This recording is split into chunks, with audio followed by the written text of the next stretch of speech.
In the spring of 1945, the Pacific Ocean was no longer a vast wilderness of scattered islands and distant horizons.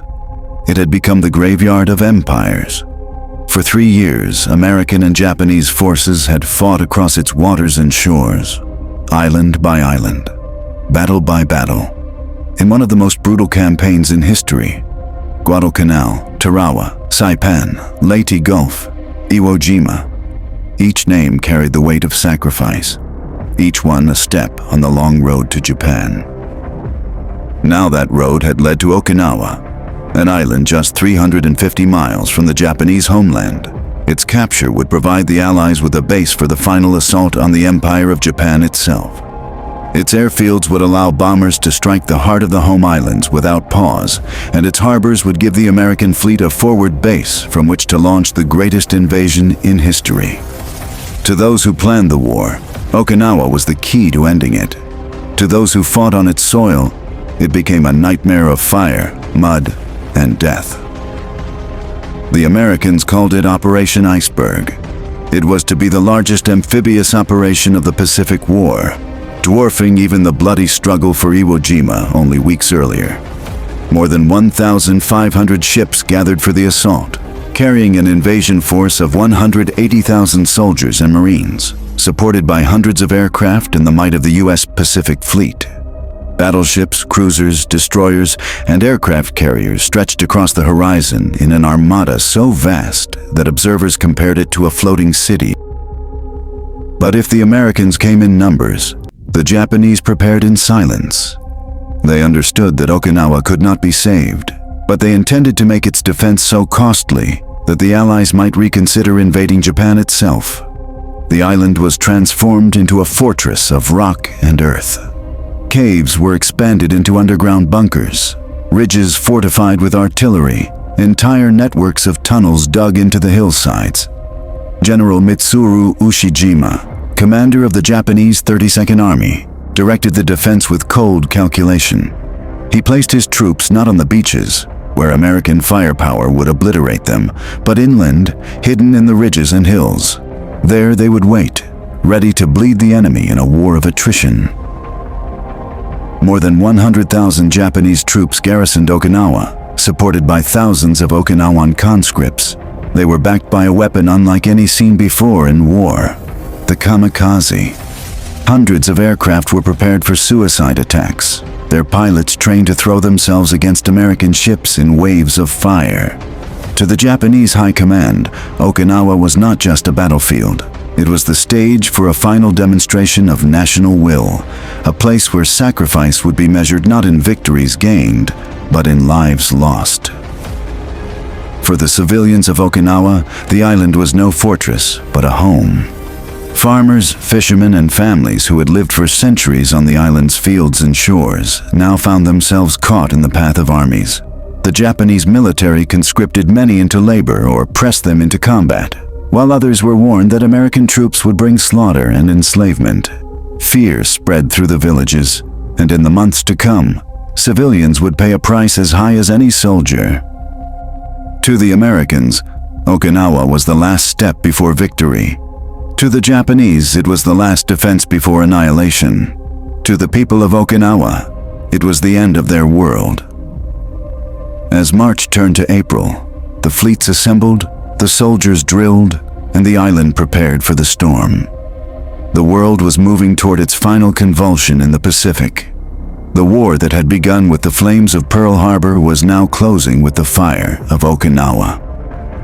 On Easter Sunday, April 1st, 1945, the greatest amphibious invasion of the Pacific War began. The beaches of Okinawa stretched before the waiting soldiers, silent and empty. But in the hills beyond, in caves and tunnels carved into the rock, the defenders waited. The stage was set for a battle that would be remembered not for glory, but for its ferocity, its cost, and its unrelenting human tragedy. The Battle of Okinawa, the Typhoon of Steel, was about to begin. As the American fleet gathered off Okinawa, the island itself was already transformed into a battlefield. For months, Japanese engineers, soldiers, and conscripted Okinawan laborers had dug into the ridges, hills, and limestone cliffs, creating a defensive system designed not for swift victory, but for prolonged slaughter. The architect of this defense was General Mitsuru Ushijima, commander of the Japanese 32nd Army. A professional soldier of calm discipline, Ushijima knew that Okinawa could not be saved. Japan's navy was shattered, its air force weakened, and its armies on the mainland exhausted by years of war. He also knew that the Americans would come with overwhelming numbers, supported by fleets and aircraft far beyond what Japan could match. In the face of such force, to meet the enemy on the beaches was suicide. Instead, Ushijima and his chief of staff, General Isamu Cho, devised a different plan. Rather than die in futile charges on the shoreline, the Japanese army would retreat inland, ceding the beaches without a fight. There, hidden in caves and bunkers, they would wait for the Americans to come to them. Every yard of ground would be contested, every ridge and hill turned into a fortress. The aim was not to repel the invaders, but to bleed them white to inflict such terrible casualties that the United States might hesitate to invade the Japanese home islands. The island's terrain favored such a strategy. Okinawa stretched roughly 60 miles from north to south, with a spine of ridges and hills running through its length. In the north, mountains and forests provided cover. In the south, where the decisive battle would be fought, ridges overlooked flat plains and villages. It was here that Ushijima built his stronghold, the Shuri Line. This line of fortifications, anchored on the ancient Shuri Castle, wound across the southern part of the island. It included networks of caves, underground bunkers, and interlocking fields of fire. Japanese artillery was concealed in caves, their guns firing from openings that were nearly invisible to the naked eye. Machine guns were placed to cover every approach. Tunnels linked positions so that if one was destroyed, defenders could retreat and reappear elsewhere. The Japanese had learned hard lessons from earlier battles in the Pacific. At Tarawa, Saipan, and Iwo Jima, they had charged the beaches in banzai assaults, only to be massacred by American firepower. At Iwo Jima, under General Kuribayashi, they had switched to a strategy of attrition, fighting from caves and bunkers, making the Americans pay for every inch. Okinawa would take that approach to its extreme. To man the defenses, Ushijima had more than 100,000 soldiers, including regular Imperial Japanese Army troops, naval personnel, and airmen pressed into infantry service. Alongside them were thousands of Okinawan conscripts, many forced into labor, some given weapons and told to fight. The defenders were short on tanks and heavy weapons, but they had the advantage of concealment, discipline, and a willingness to die. Japanese doctrine taught that surrender was dishonor, that death in battle was the highest duty. The soldiers of Okinawa fought with the knowledge that they would not return home. Supporting the ground defense was a weapon unique to Japan, the kamikaze. From airfields on Kyushu, waves of suicide planes would hurl themselves at the American fleet. Pilots, many barely trained, were told their sacrifice would save the homeland. Their aircraft were packed with explosives and fuel, turning them into flying bombs. For the Japanese command, these attacks were not acts of desperation alone. They were part of the strategy, a way to strike terror into the American Navy, to sink ships, and to show that Japan's will to fight remained unbroken. The Okinawan people themselves became entangled in the defense. Propaganda spread by the Japanese army told civilians that the Americans were monsters who would enslave or kill them. Families were urged to resist, to commit suicide rather than fall into enemy hands. School children were drilled to carry grenades or bamboo spears. Mothers were told that if capture was inevitable, they should take their children's lives first. Fear and coercion bound the civilian population to the defense, even as many secretly longed for survival. In the hills and ridges, Japanese soldiers waited in silence. They endured weeks of bombardment in their caves, surviving on meager rations and water drawn from underground springs. Letters home were filled with resignation. One officer wrote, "We are all prepared to die here. "Do not expect us back. The soil of Okinawa will be our grave." Another told his family, "When you hear of my death, do not grieve. I die for the emperor, for the nation, and for you." These men were not fighting for victory. They were fighting to inflict pain, to delay the inevitable, to die with honor in the defense of their land. Ushijima himself remained calm, even gentle with his soldiers. Unlike many commanders, he did not waste lives in reckless charges. He told his men that their duty was to fight for as long as possible, to hold the enemy down, to make their deaths meaningful by the weight of casualties inflicted. His chief of staff, General Cho, was more fanatical, urging attacks and fiery speeches. But Ushijima's measured approach prevailed. The Japanese army would fight to the death, but it would do so methodically, using every cave, every ridge, every gun to maximum effect. By the last week of March 1945, the defenses were ready. Guns were loaded, positions concealed, soldiers prepared in silence. Above ground, Okinawa seemed quiet, its beaches empty, its fields deserted. But underground, an entire army was waiting. The Americans would come in overwhelming numbers, but they would find not a quick victory, but a battle of attrition, a storm of steel that would cost them dearly. In Tokyo, the High Command understood the meaning of the battle. They knew Okinawa would fall, but if its defense bled the Americans enough, it might persuade them that invading Japan itself would be too costly. Perhaps it would open the door to negotiation, to a settlement that spared the homeland from occupation. Perhaps it would buy time for new weapons, for diplomacy, for some shift of fate. For the Japanese people, Okinawa was presented as a heroic sacrifice, an island standing as a shield for the homeland. For the soldiers who garrisoned it, it was the place where they would die. For the civilians who lived there, it was the place where their lives would be torn apart by armies they had never chosen. The defenders of Okinawa did not expect to win, but they expected to make the victory so costly that the world would never forget. While the Japanese garrison on Okinawa dug into their caves and tunnels across the Pacific Ocean, the United States assembled the greatest naval and amphibious armada of the Second World War. Operation Iceberg was not simply another island landing. It was the climax of a long, brutal campaign that had begun at Guadalcanal in 1942, stretched through Tarawa, Peleliu, Saipan, Leyte Gulf, and finally, Iwo Jima. Each battle had grown larger, each operation more complex, each assault a rehearsal for what was to come. Now, at Okinawa, the Americans would bring all of their power to bear. By late March 1945, more than 1,500 ships gathered off the island. Their silhouettes stretched across the horizon, a city of steel afloat on the sea. Battleships and cruisers formed the backbone, their guns ready to hammer the coast.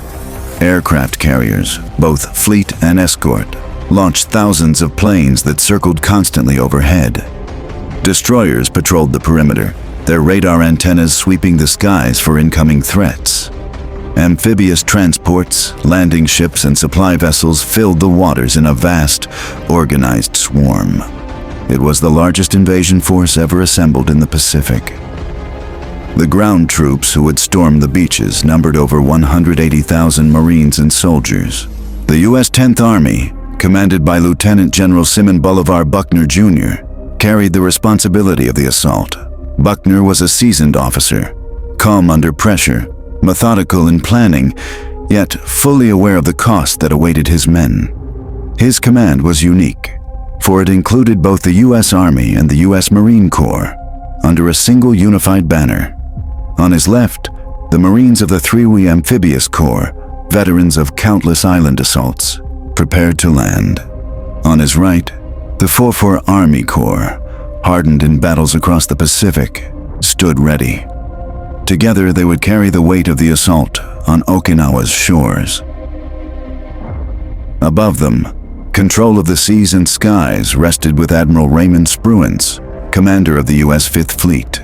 Spruance was one of the Navy's most respected leaders, quiet and analytical.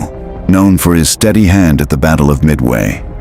Supporting him was Vice Admiral Mark Mitcher, commander of the Fast Carrier Task Forces, whose fleets of aircraft would sweep the skies clear of Japanese resistance. Coordinating the landings was Vice Admiral Richmond Kelly Turner, master of amphibious warfare, who had overseen every major island landing of the Pacific Campaign. Together, these commanders represented the culmination of American experience, forged in 3 years of brutal combat. The logistical scale of Operation Iceberg was staggering. Millions of tons of supplies had been gathered and loaded into the fleet: food, ammunition, fuel, medical equipment, construction material. Entire floating hospitals stood ready to receive the wounded. Seabees, the U.S. Navy's construction battalions, prepared to build airstrips, roads, and harbors within days of the landings. Transport ships carried tanks, artillery, and trucks, the tools of modern war that would grind forward once the beachheads were secured. The American assault would be preceded by an intense naval bombardment. Battleships such as the Tennessee, Maryland, and West Virginia had been brought back from the early days of Pearl Harbor, repaired and refitted, now prepared to unleash their vengeance on the shores of Okinawa. For days before the landing, they fired thousands of shells, pounding suspected positions, reducing villages to rubble, and shaking the very earth of the island. Cruisers and destroyers added their weight, while carriers sent aircraft to strafe and bomb. To the men aboard the ships, it seemed impossible that anything could survive such a storm. To the Japanese defenders underground, it was simply the prelude to battle. The invasion fleet was not without fear. The kamikaze threat loomed over every sailor. At Leyte Gulf months earlier, suicide planes had struck with deadly effect, sinking carriers and destroyers. Now, intelligence warned that Okinawa would unleash waves of kamikazes on a scale never before seen. Radar picket ships, stationed at the outer edges of the fleet, would serve as the first line of defense, their crews knowing that they were the most exposed, the most likely to be hit. Anti-aircraft guns were manned day and night. Every man aboard knew that once the landings began, the fleet would become a target for desperate Japanese pilots. The men of the 10th Army prepared themselves for the ordeal to come.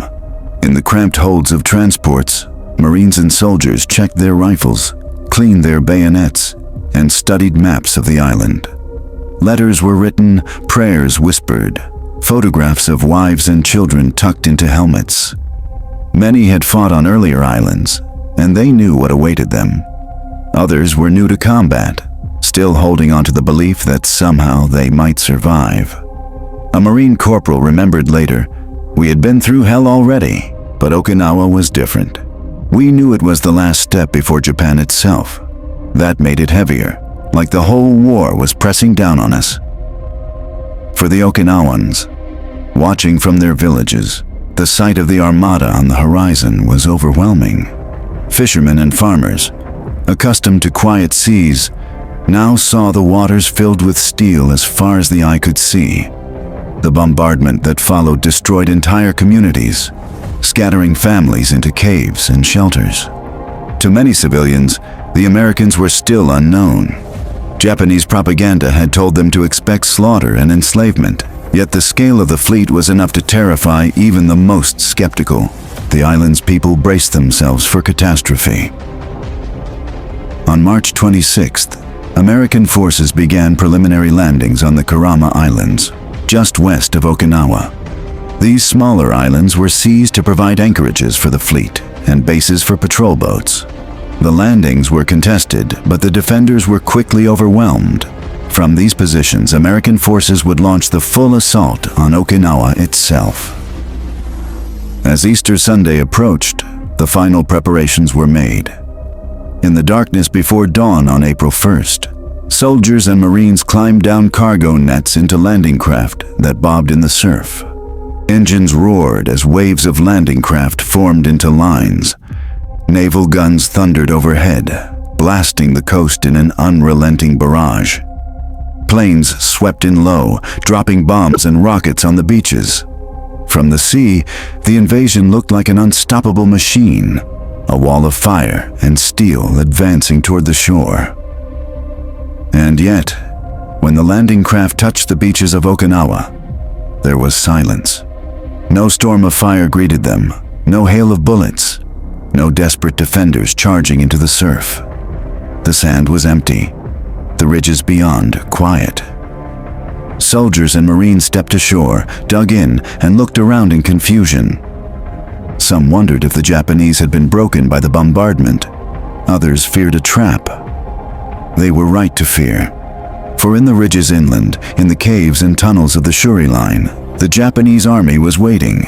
The beaches had been abandoned deliberately. The battle for Okinawa would not be fought on the shoreline.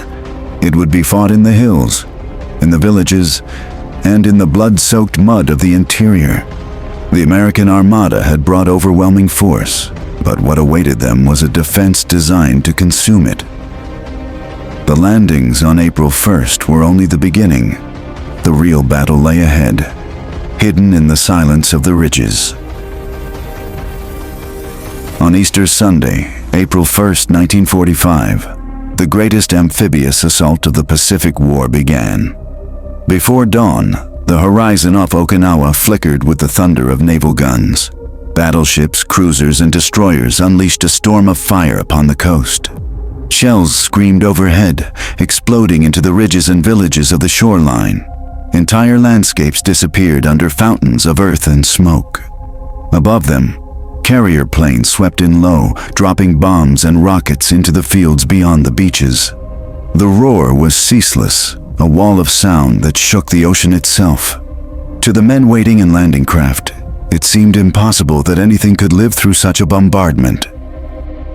As the guns fell silent for a moment, a new sound rose, the roar of thousands of engines. Waves of landing craft, packed with Marines and soldiers, surged toward the shore. They came in ordered lines, each boat carrying its cargo of men, weapons, and fear. In the holds of transports, others climbed down cargo nets, dropping into craft that circled in endless patterns. Amphibious tractors, known as LVTs, churned the surf, their treads grinding through the waves. On deck, chaplains led prayers, commanders barked orders, and young men stared at the horizon, each wondering if this would be their last hour. By 8:30 a.m., the first waves touched the beaches. Ramps dropped. Marines leapt into the surf, rifles ready, hearts racing. They braced for the storm, but there was none. No machine guns chattered, no artillery shells crashed into the sand.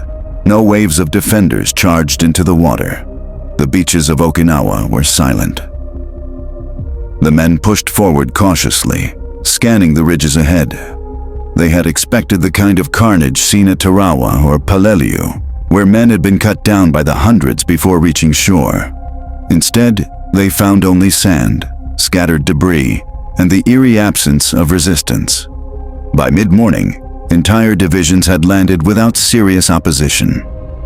Confusion spread among the ranks. Some believed the bombardment had killed the defenders. Others feared an ambush, that at any moment the ridges would erupt with fire. But still, there was silence. Bulldozers rolled ashore, carving paths through the sand. Trucks unloaded supplies. Tanks rumbled onto the beaches, their engines growling. Engineers raised flags and marked landing zones. Within hours, more than 60,000 American troops had come ashore in one of the smoothest landings of the war. The scene was surreal. Soldiers who braced for annihilation found themselves digging foxholes, eating rations, and watching planes circle overhead. Some laughed in relief. Others grew uneasy. One Marine recalled, "It was too easy. We knew they were here somewhere, but they were letting us in. That was worse than gunfire." The Americans advanced inland cautiously. Villages along the coast were deserted, their houses abandoned. Fields of sugarcane swayed in the wind, untouched. Roads stretched ahead, empty and silent. The men moved forward in columns, searching houses, probing ridges, but finding little. A few scattered snipers fired from distance, quickly silenced. Pockets of resistance appeared, but nothing like the storm expected. It was as if the Japanese had vanished into the earth. And in truth, they had. General Ushijima and his staff had deliberately abandoned the beaches. They had seen what had happened on other islands, where defenders were obliterated by American naval fire before the battle even began. At Okinawa, the beaches were given up without contest. The true defenses lay miles inland, hidden in the ridges of the south. There, the Japanese army waited in tunnels and caves, ready to unleash their firepower when the Americans advanced far enough to be caught in a killing ground. But on April 1st, the Americans did not yet know this. By evening, they had advanced 4 miles inland. The Marines pushed westward to cut the island in half, seizing the beaches along the East China Sea. By nightfall, they had reached the opposite shore. In just one day, American forces had split Okinawa in 2. It was a stunning achievement. Commanders spoke of a miracle. Soldiers grinned with relief. General Buckner himself was pleased, remarking that the operation had gone better than anyone dared to hope. Some even began to believe that Okinawa might fall quickly, that perhaps the Japanese had abandoned the island or would retreat after token resistance. On the decks of ships offshore, sailors cheered the reports of success. After years of grinding battles, the invasion of Okinawa seemed almost easy. Yet, even as optimism spread, a darker reality lurked. In the days that followed, Marines advancing north found the mountains and forests filled with hidden defenders. The terrain was rugged, the fighting bitter, but manageable. The north of the island was secured within 2 weeks. In the south, however, the silence held. There, beyond the flat plains of the Central Isthmus, rose the ridges of Shuri. And within those ridges, concealed in caves and tunnels, more than 100,000 Japanese soldiers waited. They had watched the Americans land unopposed. They had let them march inland. And now they prepared to strike. On April 4th, the trap began to close. American patrols moving south encountered sudden bursts of machine gun fire, hidden artillery, and mortars exploding from unseen positions. Entire units advancing along roads were ambushed, pinned down by fire from hillsides they could not even see. Tanks rolled forward, only to be destroyed by well-placed mines or Panzerfausts fired from caves. The ridges came alive with fire, revealing the true strength of the defense. The Americans realized then that the landing had been no miracle. It had been the beginning of a carefully planned strategy, a deception to lure them inward. The Japanese would not fight on the beaches. They would fight in the hills, in the caves, in the villages. They would fight in a way that nullified American naval power and air superiority. They would fight to the death. One Marine wrote home, "We thought we had them beaten, but now I see what they planned. They want us to come in and then they bleed us. Okinawa is not going to be easy. It is going to be hell." The battle that began with silence on the beaches would soon erupt into one of the bloodiest struggles of the war. The Shuri line waited, and behind it, the full fury of the Japanese defense. The Americans had landed with ease, but the real battle had yet to begin. While the American soldiers and Marines pushed inland across Okinawa, another battle raged at sea. For the men of the U.S. Navy, the war was unlike anything they had ever faced. It was not fought with fleets of battleships or submarines hidden beneath the waves. It came from the sky, in waves of fire and steel, carried by pilots who had no intention of returning. The Japanese called them Tokotai Special Attack Units. The Americans called them kamikazes, divine wind. They were aircraft turned into missiles, flown by men who pledged their lives to the Emperor. At Leyte Gulf, the Americans had first encountered them. At Okinawa, the tactic was unleashed on a scale never seen before. From airfields on Kyushu and Formosa, waves of kamikaze aircraft took flight, often in groups of 50, 100, or more. Their cockpits carried young pilots, many barely out of training. Some had never flown in combat before. They were given enough fuel for a one-way trip, their planes packed with explosives. Before departure, they received ritual cups of sake, tied headbands across their brows, and bowed to photographs of their families. Letters left behind spoke of duty, sacrifice, and love for the homeland. One pilot wrote, "Mother, do not weep for me. When you hear the crash of my plane, know that it is my body striking the enemy for Japan." For the American sailors waiting offshore, the attacks came with little warning.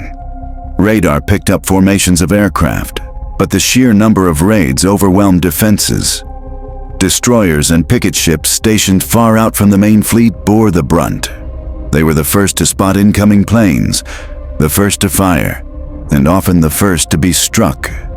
Men aboard these lonely sentinels knew they were a shield for the fleet, a shield that would shatter again and again. When the kamikazes appeared, the sky filled with chaos. Anti-aircraft guns opened fire, tracers streaking upward in streams of red and white. Fighters scrambled from carriers, diving into the incoming formations. Explosions dotted the sky as planes were shot down, some spiraling into the sea, others breaking apart in mid-air. But always, some slipped through. A pilot would aim directly for the deck of a destroyer or carrier, the sun glinting off his wings as he dove. Guns hammered at him, shells bursting all around, but the aircraft kept coming. In those final seconds, sailors remembered the faces of the men in the cockpits, eyes fixed, jaws set, their planes screaming down. A heartbeat later came the explosion, steel and fire erupting across the deck. Men hurled into the sea, ships shuddering under the impact. Between April and June 1945, more than 1,500 kamikaze aircraft struck the American fleet. Dozens of ships were sunk. Hundreds more were damaged. Destroyers were torn apart in seconds. Carriers burned from end to end, their decks littered with wreckage. In some cases, sailors fought flames for days, refusing to abandon their ships. In others, explosions sent vessels plunging beneath the waves within minutes. The psychological toll was immense. Sailors could not rest. Kamikazes came at dawn, at noon, at dusk, even under cover of night. The sound of engines overhead sent men scrambling to battle stations. Every aircraft in the sky became a potential threat. One survivor recalled, "It wasn't like normal battle. At least then the enemy tried to save himself. These men wanted to die. You couldn't scare them, couldn't stop them. They just kept coming." Yet, even in the face of such horror, the fleet held. Anti-aircraft gunners became expert at tracking and firing, their barrels glowing red from constant use. Pilots from American carriers fought with grim determination, sometimes shooting down a dozen attackers in a single mission. Damage control teams worked miracles, patching holes, quenching fires, and keeping ships afloat against all odds. The cost, however, was staggering. More than 36 American ships were sunk. Nearly 400 were damaged. Over 4,900 sailors were killed, with another 4,800 wounded. It was the worst naval toll of the entire war. At times, commanders feared the fleet might not endure, and yet it did. Despite the losses, the Armada continued to supply and support the troops ashore, its guns pounding Japanese positions day after day. For the Japanese command, the kamikaze strategy was both a symbol of desperation and of devotion. It revealed the weakness of their conventional forces, their inability to stop the American Navy with traditional means. Yet it also showed the depth of their resolve, a willingness to sacrifice everything to slow the enemy. To many Japanese leaders, the sacrifice of a few thousand pilots to sink dozens of American ships was proof of national spirit. To the Americans, it was both terrifying and tragic, a sign that their enemy would never surrender, even when defeat was certain. On board the American ships, emotions were complex. Hatred and anger were common. But so too was pity. Many sailors could not help but see the kamikazes as victims, young men sent to their deaths by a regime that had robbed them of choice. One sailor wrote in his diary, "They are brave, yes, but brave for the wrong reason. brave because their leaders told them death was the only way left. I shot one down today, and as his plane fell, I thought that boy could have been me if I had been born somewhere else. The Battle of Okinawa was not only fought on the ridges of the island, it was fought in the skies and seas around it, in a storm of steel and fire, where men on both sides met death in an instant. For the Americans, it was a reminder that the enemy would go to any length to resist. For the Japanese, it was a demonstration that even in defeat, sacrifice could become a weapon. For the Okinawans, watching from the shores, it was another horror layered upon the nightmare already consuming their home. By late May, the fury of the kamikaze storm began to fade. Japanese airfields were bombed relentlessly, their supply of pilots and aircraft dwindling. The attacks continued, but with less intensity. The American fleet, battered and scarred, still held its ground. The armada that had begun the invasion remained offshore, its guns still thundering, its decks still launching aircraft. The kamikazes had inflicted terrible losses, but they had not stopped the invasion. At Okinawa, the skies had been turned into battlefields of suicide. The ocean had become a grave for ships and sailors alike. Yet the fleets endured, and the battle on land pressed on. The kamikaze storm had shown the world the lengths to which Japan would go in defense of its homeland, and it showed the Americans what awaited them if they chose to invade the home islands. By the second week of April 1945, the true nature of the Battle of Okinawa revealed itself. The landings on the beaches had been met with eerie silence. The first advances inland had seemed almost too easy. But now, as American forces pushed into the southern half of the island, the ground itself erupted with fire. From caves and ridges, from bunkers hidden among the hills, the Japanese defenders opened a storm of gunfire. What followed was not a battle of swift maneuvers, but a grinding, relentless struggle fought yard by yard, ridge by ridge, cave by cave. At the center of it all stood the Shuri Line, a defensive system anchored on the historic Shuri Castle. For centuries, the castle had been the seat of the Ryukyu kings, a symbol of Okinawa's culture and identity. In 1945, it became the linchpin of the Japanese 32nd Army's defense. From its ridges, General Mitsuru Ushijima and his staff directed the battle, their command posts buried deep within the earth. The Shuri Line stretched across the width of southern Okinawa, a web of fortifications, tunnels, and interlocking fields of fire. Every approach was covered, every valley a killing zone, every cave a fortress. The Americans advancing south soon found themselves trapped in a nightmare. The spring rains arrived, turning the battlefield into a sea of mud. Roads dissolved into quagmires, where trucks and tanks bogged down in the muck. Hillsides became slick with water, streams overflowed, and foxholes filled within minutes. Soldiers lived soaked to the bone, their boots caked with mud, their uniforms heavy and foul. The smell of rot clung to everything, mingled with the acrid stench of cordite and smoke. Against this backdrop, the fighting became a war of attrition. American artillery pounded the ridges day and night, firing thousands of shells to blast the defenders out of their caves. Naval guns joined the bombardment, their salvos shaking the ground like earthquakes. Planes swept overhead, dropping bombs and napalm. Yet, when the smoke cleared, the Japanese defenders emerged once more, firing from positions that seemed indestructible. Every advance was paid for in blood. Infantry crawled up muddy slopes under withering fire, grenades exploding all around, machine guns raking the open ground. Tanks attempted to push forward, only to be destroyed by mines or anti-tank weapons fired from hidden caves. Engineers worked under fire to blast open cave entrances with explosives, while flamethrower teams advanced to pour fire into the openings. One Marine remembered, "We fought for caves like they were cities. You'd clear one entrance and they'd come out another behind you. It was like fighting ghosts inside the mountain." The Japanese defense was methodical, disciplined, and merciless. General Ushijima did not waste his men in reckless charges.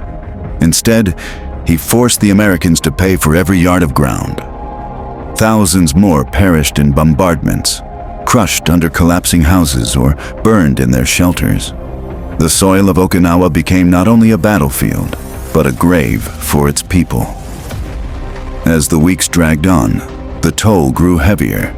American divisions rotated through the front lines, each one ground down by the same relentless struggle. At Maeda Escarpment, known to the Marines as Sugarloaf Hill, the fighting reached a crescendo. This small rise, barely large enough to be marked on a map, became one of the bloodiest points of the campaign. For days, Marines assaulted its slopes, only to be thrown back again and again. Machine guns, mortars, and artillery swept the approaches. Japanese defenders fought from interconnected tunnels, appearing suddenly in the Marines' rear, forcing them to fight the same ground over and over. Entire companies were reduced to handfuls of survivors. The hill was finally taken, but at a staggering cost. The strain on the Americans was immense. Soldiers and Marines lived in constant exhaustion, sleeping in the mud, eating cold rations, fighting day after day without relief. The rain never stopped. The ground was littered with bodies, some buried in shallow graves, others left where they fell. The stench was overwhelming, and disease spread quickly. Dysentery, trench foot, and battle fatigue took a toll nearly as heavy as the bullets. Letters from the front spoke of despair. One Marine wrote simply, "I have seen hell, and it is called Okinawa."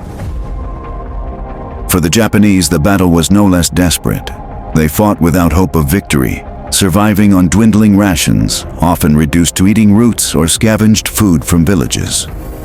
Wounded soldiers remained in caves, tended by comrades who knew they could not be saved. Medical supplies were scarce, morphine and bandages exhausted. Yet discipline remained. Orders were followed, and positions held until nothing remained. When caves were sealed or burned, entire units perished without surrender. The intensity of the struggle shocked even veteran commanders. General Buckner, who had fought in previous campaigns, described Okinawa as unlike anything before. Admiral Nimitz, watching from offshore, called it the most savage battle of the Pacific. For weeks, the Americans hammered at the Shuri line, and for weeks, it held. Progress was measured not in miles, but in yards. By late May, the line finally began to crack. American forces pushed relentlessly forward, taking ridge after ridge, destroying bunker after bunker. Shuri Castle itself was reduced to rubble under bombardment, its ancient stones shattered by modern firepower. General Ushijima withdrew his staff to the southernmost tip of the island, continuing the fight as long as possible. The defense had achieved its aim. The Americans had been slowed for weeks, bled heavily, and forced to commit every ounce of their strength. But the price for both sides was staggering. By the time the Shuri line fell, tens of thousands were dead. American losses mounted into the tens of thousands, with entire regiments gutted by the fighting. Japanese casualties were even higher, their positions obliterated, their soldiers annihilated in caves and bunkers. Civilians died in numbers beyond count, caught in bombardments, suicides, and massacres. Okinawa had become a killing ground where the distinction between soldier and civilian, battlefield and home, life and death, dissolved. As June approached, the last remnants of the Japanese army fell back to the southernmost tip of the island, preparing for a final stand. The Shuri line was gone, but the defenders remained unbroken in spirit. They had fulfilled their mission. Okinawa had become the bloodiest battle of the Pacific War, a demonstration of what awaited if the Americans invaded Japan itself. For the survivors, the memories would never fade. Marines who had fought through Guadalcanal, Tarawa, and Iwo Jima called Okinawa the worst of them all. Soldiers who had endured the European campaigns compared it to the hell of the Western Front in 1918. For the Okinawan people, it was the destruction of their land, their culture, and their families. For the Japanese defenders, It was a final act of sacrifice in a war already lost. The Shuri Line was not just a battlefield. It was a crucible of suffering, a place where an island was consumed in fire, where armies were ground down to nothing, and where civilians were trapped in a tragedy not of their making. In the mud and rain of southern Okinawa, the Pacific War reached its most terrible climax. By early June 1945, the battle for Okinawa had entered its final, dreadful stage.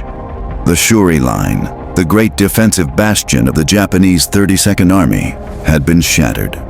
The ancient walls of Shuri Castle, reduced to rubble under weeks of bombardment, no longer anchored the defense. American forces pressed relentlessly southward, driving the survivors into a shrinking pocket at the southern tip of the island.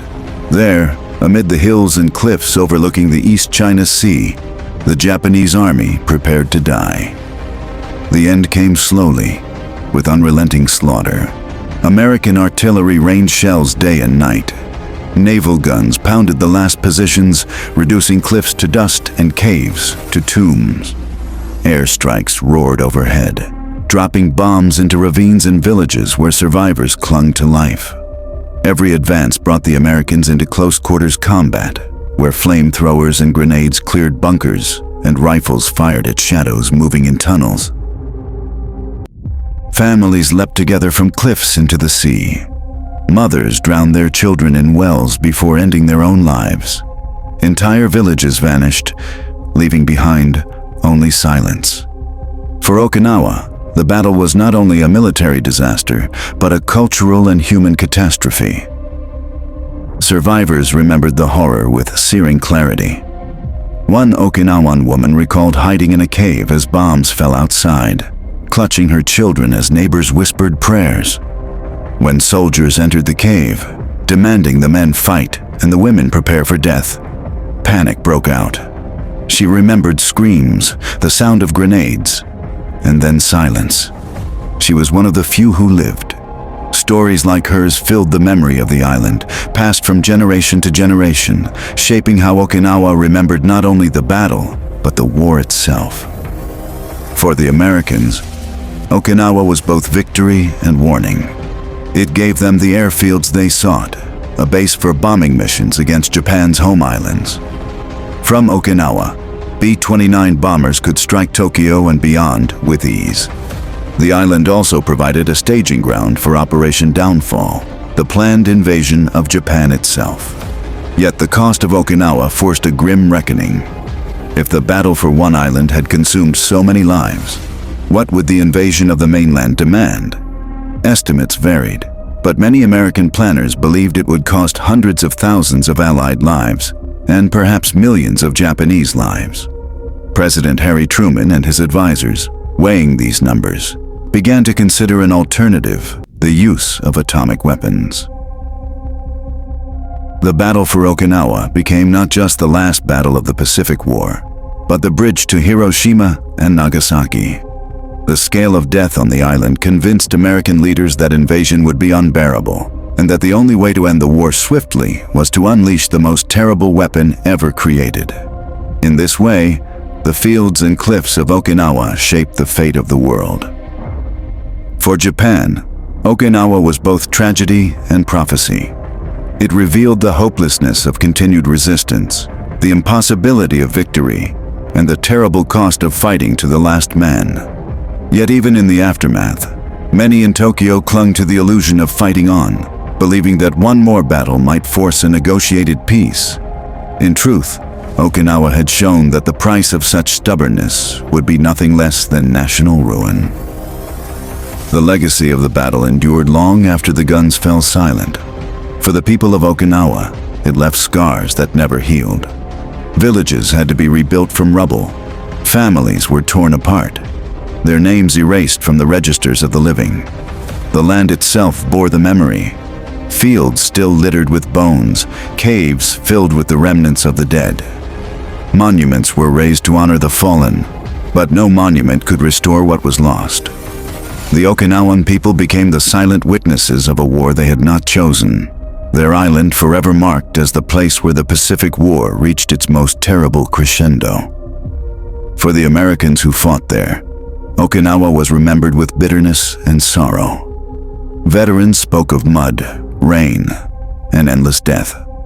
They remembered comrades cut down in the assault on Sugarloaf Hill, or burned in their tanks, or struck down by kamikaze planes.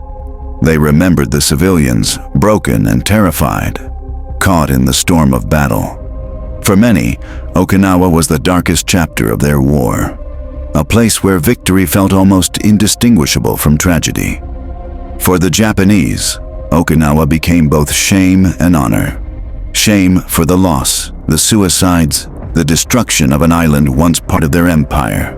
Honor for the sacrifice of soldiers who fought to the last. Yet in the end, neither shame nor honor could disguise the futility. Okinawa had been sacrificed, but Japan was no closer to salvation. When the war ended months later, with the atomic bombings and Japan's surrender, Okinawa remained under American occupation. It became a strategic base during the Cold War, its soil once again claimed by foreign armies. For decades, its people lived under the shadow of military power, their memories of 1945 bound to the reality of foreign troops in their midst. The island's legacy was not only one of death, but of occupation, memory, and survival. Today, Okinawa is remembered as the Typhoon of Steel, a phrase that captures the scale of firepower, destruction, and suffering. To walk its fields is to walk upon ground soaked with blood, where soldiers and civilians alike endured a storm without equal. Monuments now stand at Mabuni, at Shuri Castle, at Sugarloaf Hill, and across the island, each marking the places where thousands died. The Peace Memorial Park honors all who perished, Japanese, Okinawan, and American alike, recognizing that the true legacy of Okinawa is not in victory or defeat, but in the reminder of what war demands. The Battle of Okinawa was more than a clash of armies.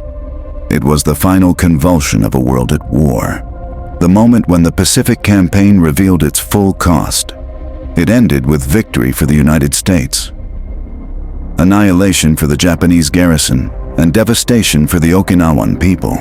And it shaped the decision that ended the war itself, pointing directly toward Hiroshima, Nagasaki, and the dawn of the nuclear age. In June 1945, as the smoke cleared from Okinawa's ridges and the seas calmed after months of fire, the world stood at the threshold of a new era. The Pacific War was nearly over, but its lessons were eternal. Okinawa showed that even in victory, there is ruin, and even in defeat, there is sacrifice. Above all, it showed the world the human cost of total war, a cost measured not only in soldiers lost, but in the lives of civilians, in the destruction of cultures, and in the memory of generations. The guns of Okinawa fell silent, but the echoes of that battle still resound.